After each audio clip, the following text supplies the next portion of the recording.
Bonjour à tous, bienvenue dans cette édition du 14 février, voici les titres. À Villeurbanne, des particuliers viennent en aide aux Roms, parfois en frôlant l'illégalité, enquête exclusive auprès de ces activistes.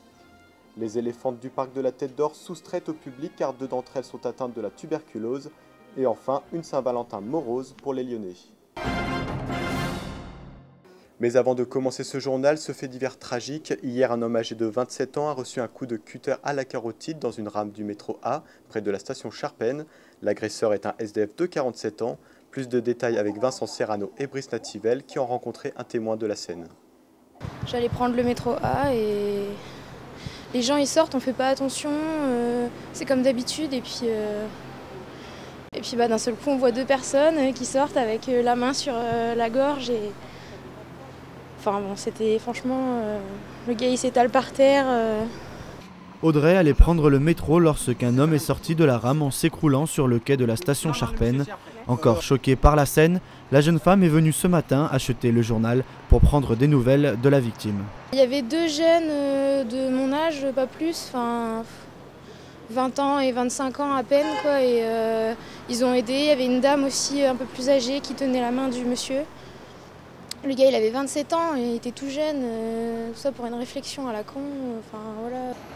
La cause de l'altercation, un furet. Selon les témoins, l'animal aurait importuné la victime qui aurait fait une remarque à son agresseur.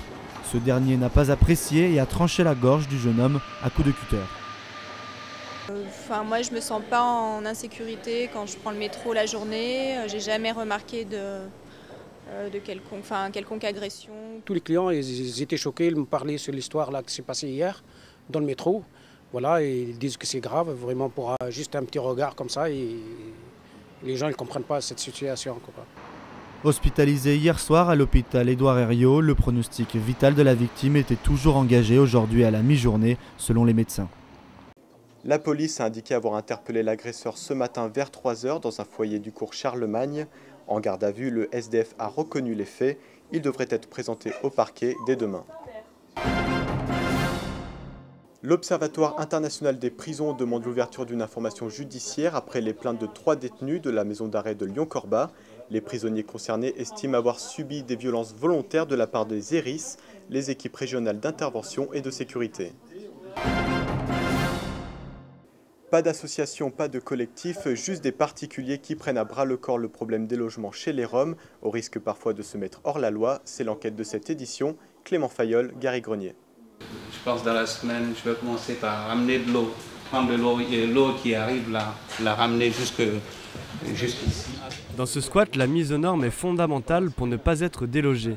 Franck, plombier, apporte son savoir-faire. Je suis arrivé ici, j'étais sans papier aussi. Donc j'ai connu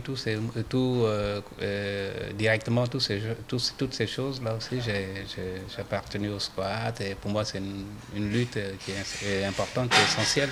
Depuis le 18 janvier, Preda vit avec sa famille au premier étage. Ils sont 9, dont 5 enfants, à se partager ce 90 mètres carrés dans des conditions bien meilleures qu'en foyer d'accueil. Rassurés par la certitude d'avoir un toit, des perspectives d'avenir se dessinent. Ici, dans cette maison, j'ai déjà 112 enfants scolarisés. S'ils font une école ici, en France, c'est mieux de trouver du travail, connaître bien les langues. C'est mieux pour trouver un peu de travail, pour faire quelque chose. Au deuxième étage, Baptiste. Il est à l'origine de ce projet. C'est lui qui, en janvier, a invité la famille de Preda à le rejoindre. Aujourd'hui, il oppose le droit au logement à celui de la propriété privée. Le bâtiment appartient à Erilia HLM. Si les factures d'eau et d'électricité sont payées, l'habitation n'en demeure pas moins illégale. On n'a pas reçu encore d'assignation en justice, mais on a reçu la visite des huissiers et de la police. C'est toujours un peu les mêmes procédures. Le point commun avec toutes les structures un peu d'hébergement, c'est qu'au niveau du fait qu'un toit c'est un droit, on est tous d'accord. Et on est censé, c'est aussi normalement la base constitutionnelle de la France. Baptiste rend aussi des services d'urgence. Des installations plus spartiates sont prévues pour simplement protéger de la pluie et du froid. Depuis la visite des huissiers, les habitants du squat n'ont pas été inquiétés. Ils espèrent au moins pouvoir rester jusqu'à la fin de la trêve hivernale, le 31 mars. Les victimes de la rafle de la rue Sainte-Catherine ne sont plus anonymes. Une nouvelle plaque commémorative a été dévoilée hier au numéro 12 de cette rue. Dessus figurent les noms des 86 juifs arrêtés par Klaus Barbie et la Gestapo le 9 février 1943. Parmi eux, celui de Simon Badinter, le père de l'ancien garde des Sceaux Robert Badinter, à l'origine de cette commémoration. 2 des 3 éléphantes du zoo de la Tête d'Or ont été diagnostiquées porteuses de la tuberculose. La direction du parc a pris la décision de fermer les allées bordant l'éléphanterie et ainsi de les éloigner du public. Plus d'explications avec Emmanuel Vieillard et Marion Bercher. Les 2 éléphantes, Baby et Népal, sont pensionnaires du zoo du parc de la Tête d'Or depuis 1999. Originaires d'Asie, elles ont aujourd'hui 41 ans. Mais il y a 6 mois, les vétérinaires et les soigneurs du zoo ont pu diagnostiquer avec certitude qu'elles étaient atteintes de la tuberculose.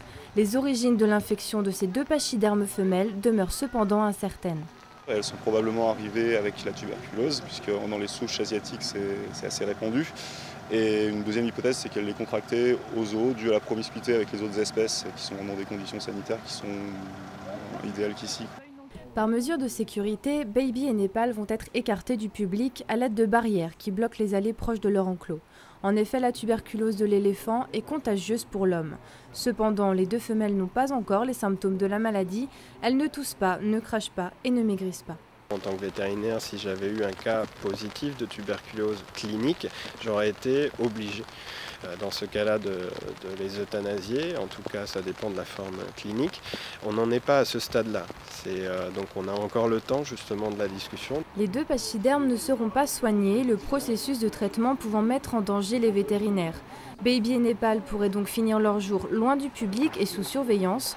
Le cirque Pinder, propriétaire des éléphants, a 3 mois pour prendre une décision. En 2004, à Peaugres, un éléphant atteint de la tuberculose avait été euthanasié. Les Lyonnais boudent la Saint-Valentin, jugée trop commerciale, la fête des amoureux ne séduit plus. Un reportage d'Emmanuel Lebon et Sarah Missaoui. Saint-Valentin pour ou contre? Cette année, la tendance est plutôt contre. Selon un sondage BVA pour M6, 56% des Français n'ont pas l'intention de la fêter. Jour de semaine ou encore fête trop commerciale, la Saint-Valentin a de moins en moins la cote auprès des amoureux. C'est tous les jours qu'on aime, c'est pas que le jour de la Saint-Valentin. Donc avec mon mari, on fait rien de spécial aujourd'hui. Pour moi, la Saint-Valentin, c'est pas important du tout. C'est plus pour elle que c'est important. Du coup, je le fais parce qu'elle demande de le faire. C'est un bon moyen pour les commerçants de faire de l'argent, quoi. J'ai pas le temps, c'est en pleine semaine, c'est pas pratique. Et puis, je n'ai jamais eu l'habitude de la fêter vraiment. La fête des amoureux se fait discrète dans les rues de Lyon. Très peu d'enseignes se sont mises aux couleurs de l'amour. Certains proposent quand même une thématique Saint-Valentin, comme dans cette librairie gastronomique, mais rien à voir avec des fêtes comme Noël. C'est une petite journée, c'est un thème sur un jour.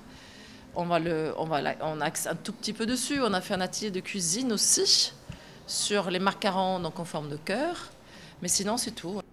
La Saint-Valentin semble s'adresser surtout aux jeunes couples. En effet, 52% d'entre eux ensemble depuis moins de 6 mois disent avoir prévu quelque chose pour l'occasion, contre seulement 38% des couples unis depuis 10 ans.